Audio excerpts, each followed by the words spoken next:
बिस्मिल्लाहिर्रहमानिर्रहीम। अस्सलाम वालेकुम प्यारे बच्चों, कैसे हैं आप? यकीनन ठीक होंगे, तंदुरुस्त होंगे और बहुत खुश होंगे।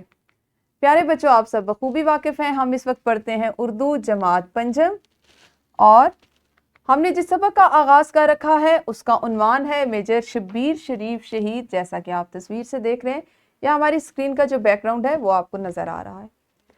दरसी किताब का सबक नंबर 20 जिसको हमने आज चौथे हिस्से में मुकम्मल करना है और आज के सबक में शामिल हासिलाते ताल्लुम है ज़राए इबलाग या दीगर ऐसे ही ज़राए से नज़में और गीत वगैरह सुनकर दूसरों को सुना सकें। छोटे और बड़े ग्रोह में किसी मौजू सूरत हाल पर दिया गया किरदार अदा कर सकें। सबसे पहले आप जानते हैं हम बात करते हैं सबक इस्लामी पहलू की, इस्लामी नुक्ता नज़र की।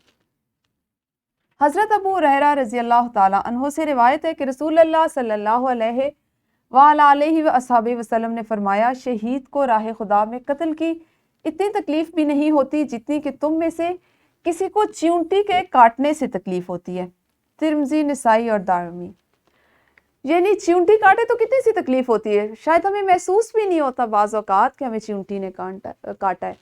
एक कांटे के चुभने से भी कम तकलीफ है और शहीद की तकलीफ, उसके जो शहादत के वक्त उसको जो तकलीफ होती है वो इतनी सी तकलीफ है, शायद इससे भी कम। यानी उसके जिस्म से जब जान निकलती है तो किसी किस्म की तकलीफ का शिकार नहीं होता। और ये क्यों होता है? ये अल्लाह की तरफ से उसके साथ होता है। हम करेंगे जी दोहराई। कल जो सबक हमने पढ़ा यानी मतन जो पहला निस्फ हमने पढ़ा, आपने मुझे उसके बारी बारी ख़ास निकात पढ़ने हैं कि कल वाले सबक में कौन कौन सी चीज़ें शामिल थी। आपने वीडियो को रोकना है और पहले दोहराई करनी है, फिर हम अपने आज के सबक का बाकी मतन पढ़ेंगे। दोहराई आप सब ने कर ली। अब आपको अंदाज़ा है आज हमने कौन सा काम करना है, लेकिन उससे पहले एक और छोटा सा सवाल है कि फ़ौज में बहादुरी के एतराफ़ में दिए जाने वाले तमगों के नाम बताएं। अब आपकी मुअल्लिमा या आपके जो मुअल्लिम है वो आपको चंद एजाज़ात के नाम तफसील से बताएंगे, तरतीब से बताएंगे, वो सुनिए। और आपको जिन एजाज़ात का पता है, जिनके नाम आप जानते हैं, आपने वो जमात में बताने। तो वीडियो को रोक के ये काम कीजिए। ये सरगर्मी भी मुकम्मल हुई। हमने आज अपने सबक का दूसरा और आखिरी निस्फ है उसकी बुलंद खानी करनी है। जल्दी से अपनी किताबें खोल के अपने सामने रखिए। मैं आपको कल वाले अंदाज में पढ़ के बताऊंगी और उसके बाद आपने भी उसी तरह से किरदारों का खुद रूप धारते हुए हर किरदार बनना है और उसको पढ़ना है, ठीक है? उस्मान सर, हमें उनकी शहादत का वाकया सुनाएं। उस्ताद, ये 3 दिसंबर 1971 की बात है। वो सलमान की ज़िला ओकाड़ा के मकाम पर एक कंपनी की क़यादत की जिम्मेदारी पूरी कर रहे थे।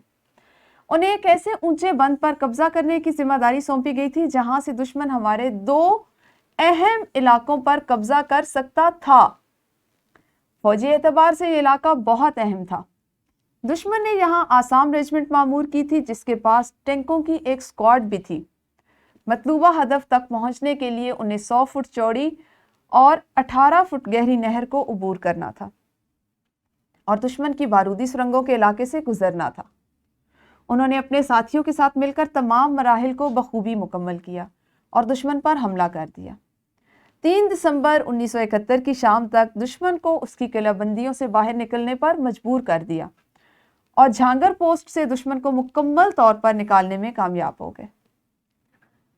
6 दिसंबर की दोपहर को दुश्मन ने एक और शदीद हमला किया। अब यहाँ तक जो वाकया पड़ा है कि उन्होंने झांगर से दुश्मन को निकाल दिया, ये कब हुआ? 3 दिसंबर की शाम तक। उसके बाद अगला वाकया 6 दिसंबर का, जब दुश्मन ने दोबारा दोपहर के वक्त शदीद हमला किया। दुश्मन का मुकाबला करते हुए कंपनी के अक्सर जवान शहीद हो चुके थे। आपने अपने तोपची की एंटी टैंक गन लेते हुए दुश्मन के टैंकों पर फायरिंग शुरू कर दी। इसी दौरान में दुश्मन के टैंकों में से एक ने आप पर गोलाबारी शुरू कर दी जवाबी तौर पे, ठीक है? जिसके नतीजे में आपने जामे शहादत नोश किया। आपके आखिरी अल्फाज थे किसके? मेजर शब्बीर शरीफ शहीद के। इस पुल को मत खोने देना। ये वही पुल था जहां हिंदुस्तानी अफवाज के हमले के जवाब में अपने मुल्क का दिफा करते हुए आपने जामे शहादत नोश किया। तमाम बच्चों ने तालियां बजाकर मेजर शब्बीर शरीफ शहीद को खिराज तहसीन पेश किया। उस्ताद, हुकूमत ने उनकी अस्करी खिदमात के एजाज़ के तौर पर उन्हें निशाने हैदर से नवाजा। आप जानते हैं ना कि निशाने हैदर हमारा सबसे बड़ा फौजी एजाज़ है जो शहीद होने पे दिया जाता है, जो पाकिस्तान का सबसे बड़ा फौजी एजाज़ है। अजीज़ तलबा, हमें भी अपने मुल्क पाकिस्तान का दिफा करने में किसी किस्म की कुर्बानी देने से दरेग नहीं करना चाहिए। اپنے ملک کا دفاع صرف میدان جنگ میں ہی نہیں بلکہ کھیل کے میدان، میڈیا، سوشل میڈیا پر بھی کرنا چاہیے۔ اب آپ یہ نہیں سمجھیں کہ آپ نے وطن کا دفاع کرنا ہے تو اس کے لیے میدان جنگ ہونا ضروری ہے۔ آپ اعلیٰ تعلیم حاصل کر کے، اچھے ہنر سیکھ کے، جو جدید ٹیکنالوجی اس کو سیکھ کے بھی اپنے ملک کا دفاع کر سکتے ہیں، ملک کی عزت میں اضافہ کر سکتے ہیں۔ ہمیں چاہیے کہ غیر ملکی سفر کے دوران میں اپنے ملک کے مثبت پہلوؤں کو اجاگر کرتے ہوئے ملک کا دفاع کریں، بہت ضروری بات ہے۔ دشمن پاکستان سے مختلف جنگیں لڑنے کے بعد جیت نہیں سکا، لیکن تھکا بھی نہیں۔ وہ مختلف طریقوں سے پاکستان کو کمزور ثابت کرنے کے لیے نت نئے ہتھ کنڈے استعمال کر رہا ہے۔ اس وقت 5th جنریشن وار پوری دنیا میں خصوصاً اور پاکستان میں عموماً زیر بحث ہے۔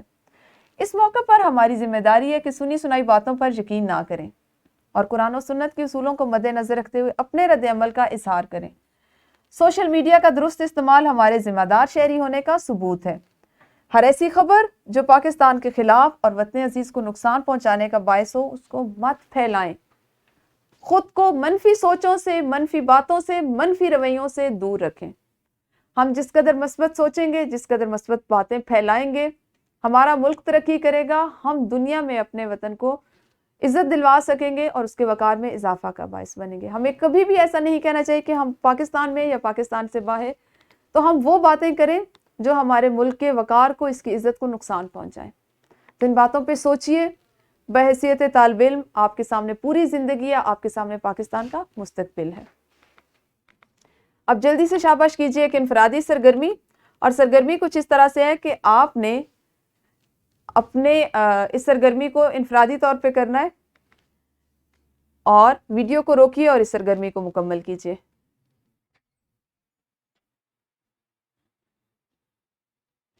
جی، سرگرمی انفرادی سرگرمی کے بعد ایک گروہی سرگرمی ہے۔ جماعت میں ان شہداء کا روپ دھار کر فرضی جنگ لڑیں۔ ٹھیک ہے جی، مختلف شہداء جن کو ابھی آپ نے برقی میڈیا سے جن کے بارے میں پڑھا، سیکھا، ان کے لیے آپ نے ان کا روپ دھار کر ایک فرضی جنگ لڑنی ہے اور انہی کی طرح عمل کر کے دکھانا ہے۔ اس میں آپ کی معلمہ آپ کی رہنمائی کریں گی اور آپ نے اس کام کو کرنا ہے۔ پھر ہے جی مشق کا ایک سوال، نشان حیدر پانے والے شہداء میں سے اپنی پسند کی شخصیت کے حالات زندگی مختصراً لکھیں۔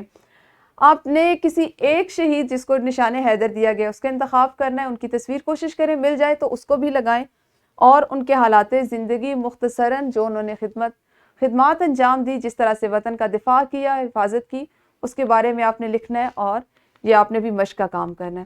پھر ورک شیٹ میں آپ نے سبق کے خاص نکات اور جو ایک اور آپ کو آج اقتباس یا پیراگراف دیا گیا اس کے سوالات کے جوابات لکھنے ہیں۔ ہمارے گھر کے کام میں عملی منصوبہ شامل ہے۔ 1965 کی جنگ کے بارے میں آپ نے کچھ معلومات جمع کرنی ہے اور ان کو خوبصورت اور دلکش انداز میں پیش کرنا ہے۔ کون سی معلومات ہے؟ 1965 کی جنگ کی وجوہات کیا تھی؟ سب سے پہلے آپ نے اس کو تلاش کرنا ہے، اس کے بارے میں پڑھنا اور لکھنا ہے۔ اس کا دورانیہ کتنا تھا؟ کتنے دن تک یہ جنگ جاری رہی؟ دشمن کے کن کن علاقوں پر قبضہ کیا گیا؟ پاکستان کے کن کن علاقوں پر دشمن حملہ آور ہوا اور جنگ کے نتائج کیا نکلے؟ والدین کی مدد سے آپ نے ایک جامع مضمون تیار کر کے اساتذہ کو چیک کروانا ہے۔ یہاں پہ میں آپ کو بتاتی چلوں، اگر آپ کے نانا، آپ کے دادا یا آپ کے کوئی قریبی رشتہ دار جو ان جنگوں میں بطور فوجی جنہوں نے شرکت کی ہو یا شمولیت کی ہو، وہ اس سلسلے میں آپ کی بھرپور مدد کر سکتے ہیں، رہنمائی کر سکتے ہیں، وہ آپ کو بتا سکتے ہیں کہ کیا ہوگا، کیونکہ یہ تمام واقعات ان کی آنکھوں دیکھے ہیں۔ وہ آپ کو بہترین انداز میں اور حقیقت پر مبنی جو حقائق ہیں اس سے آگاہ کریں گے، اس سے آپ واقف ہوں گے۔ تو اگر کسی کے گھر میں ان کے نانا یا دادا موجود ہیں یا قریبی عزیز رشتہ دار جنہوں نے ان جنگوں میں شرکت کی ہو، تو آپ ان سے مدد لیجیے، ان کی رہنمائی میں یہ کام کیجیے۔ ہماری درسی کتاب کا سبق نمبر 20 میجر شبیر شریف شہید آج مکمل ہوا۔ کل انشاءاللہ اگلے سبق کے ساتھ ملیں گے۔ اس وقت تک آپ سب اپنا خیال رکھیے۔ اللہ حافظ، شکریہ۔